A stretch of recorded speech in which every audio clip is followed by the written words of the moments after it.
So what I've done essentially is split the water to create hydrogen at the tip of that pencil.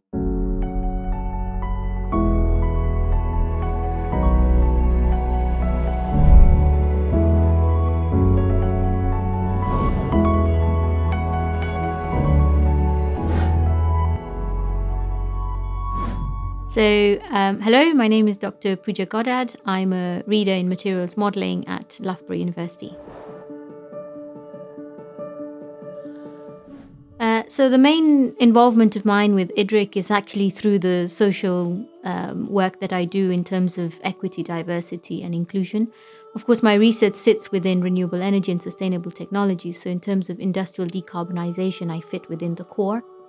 And therefore, I have a lot of industry contacts. It's quite nice to be involved with Idri and talking to industry on how they can make the workplace a better place. So over the years of experience and my own personal journey as well, one of the things you understand from being in a workplace is feeling valued. When you have people who are feeling valued, they will go out and talk about their work in a very passionate way, in a very enjoyable way, and they'll enjoy coming to work. Once you have that, you have people coming from different cultures, different backgrounds, so they're bringing different experiences and they have different ways of solving problems.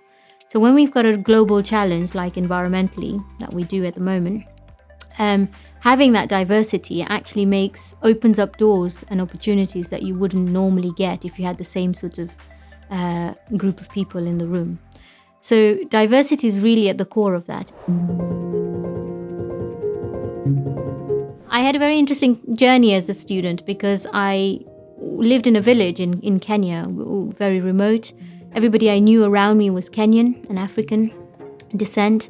And then when I went to secondary school, my father put me into a school that went from me being the only Indian person in the school to a school where there was not a single African person in my school. Everybody was from an Indian, privileged, culturally different background. And I found it incredibly difficult to switch because in my head, I was an African. I was Kenyan. I'd never thought of myself as an Indian or of Asian background. I didn't even speak the language. And then I moved to secondary school where suddenly I was having to deal with this whole new culture and this whole new background.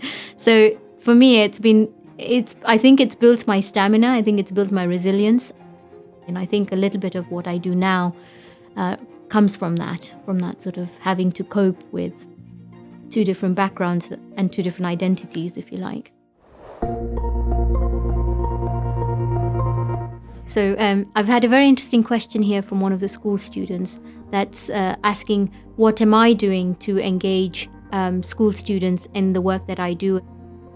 One of the projects we're working on at the moment is a booklet sponsored by the Royal Society of Chemistry on schools' practical learning activities that you can do with both parents at home and at school. What I'd like to do is show you an example of a hydrogen fuel cell.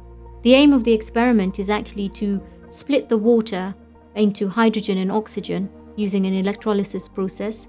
So what I have here is some soda bicarbonate, which you can use for baking cakes and biscuits, a little battery, a beaker, and some water. And then we've got two pencils that are sharpened on both ends, the anode and the cathode. And the idea is that you clip one of the wires onto one end of one pencil and you put it into the water. And then you do the same for the other one. And then you connect the other ends of the wires to the two different ends of the battery. So what I've done essentially is split the water to create hydrogen at the tip of that pencil. And what the soda bicarbonate is doing is actually creating a salt bridge which allows electrons to move from one side to the other, so from the anode to the cathode. And then I've used that hydrogen as a source of energy to actually light up my little bulb here. So you can see how a fuel cell can be used to power homes or in industry as well.